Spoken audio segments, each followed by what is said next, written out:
Hello সবাইকে। আজ আমার রান্নাঘরে সকলকে স্বাগত।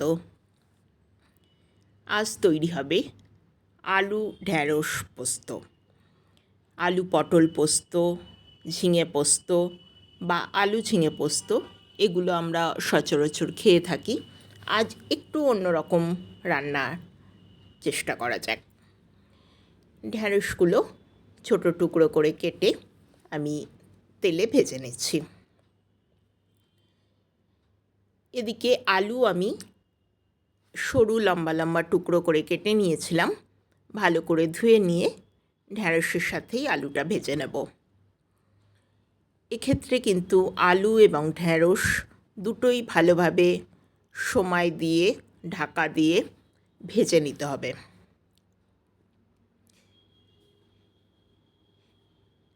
আলুগুলো ছেড়ে দিলাম।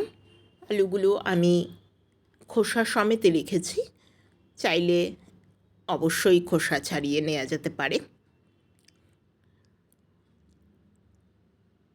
একটু অন্যরকম রেসিপি করার চেষ্টা করছি, দেখি কেমন হয়।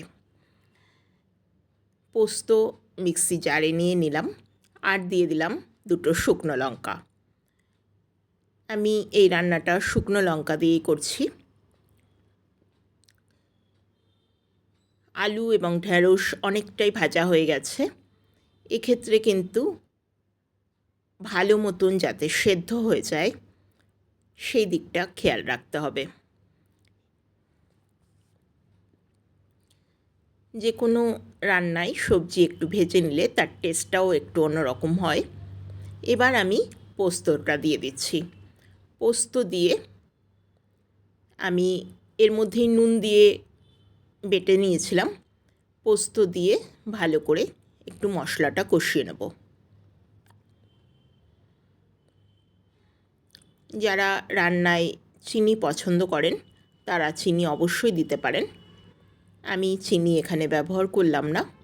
দিয়ে দিলাম একটু হলুদ গুঁড়ো।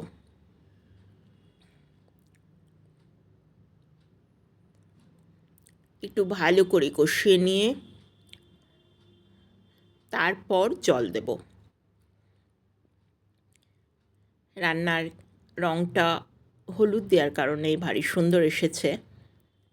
অনেকে পোস্তয় হলুদ খেতে পছন্দ করেন না, তারা পোস্তয় হলুদ ব্যবহার করবেন না, তাতে কোনো অসুবিধে নেই। রেসিপিটি কেমন লাগলো সেই উত্তরের অপেক্ষায় রইলাম। কমেন্ট বক্স খোলা রইল, আপনাদের মতামত অবশ্যই জানাবেন, সেটা ভালো হোক বা খারাপ।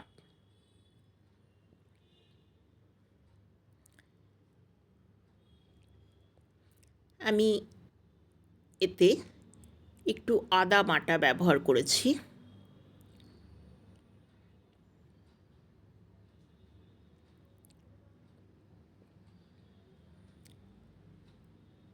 সরি, আদা বাটা নয়, আমি এখানে আদার গুঁড়ো ব্যবহার করেছি। একটু আদার গুঁড়ো ছড়িয়ে দিয়ে তারপর জল দিয়ে রান্নাটা হতে দেব। অবশ্যই ঢাকা দিয়ে রান্না করব, তার আগে একটু সর্ষের তেল ওপর থেকে ছড়িয়ে দিলাম।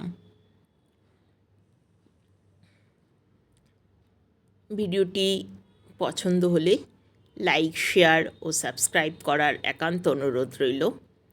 আপনাদের লাইক, শেয়ার এবং কমেন্ট আমার ভিডিওকে এগিয়ে নিয়ে যেতে উৎসাহিত করবে।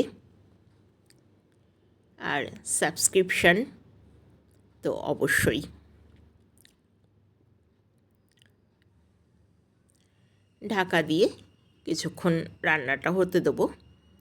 খেয়াল রাখতে হবে এই ক্ষেত্রে আলু এবং ঢ্যাঁড়স আমরা যখন ভেজে নিয়েছিলাম তখনই 80% সেদ্ধ হয়ে গেছিলো। বাকিটা এই সময় সেদ্ধ করে নিতে হবে। সেক্ষেত্রে যদি পোস্ত লেগে যাওয়ার সম্ভাবনা থাকে, জলটা অল্প একটু বেশি দিয়ে রান্না করতেই পারেন।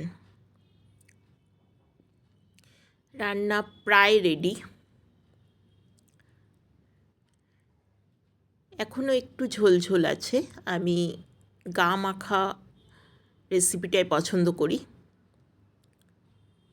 পোস্ত একটু গা মাখা হলে ভালো লাগে। ঝোলটা, পোস্ত অবশ্য ঝোলও ভালো লাগে, কিন্তু গা মাখা রেসিপিটা আমি বেশি পছন্দ করি। রান্না শেষ, এবার পরিবেশনের পালা। ভিডিওটি দেখার জন্য ধন্যবাদ।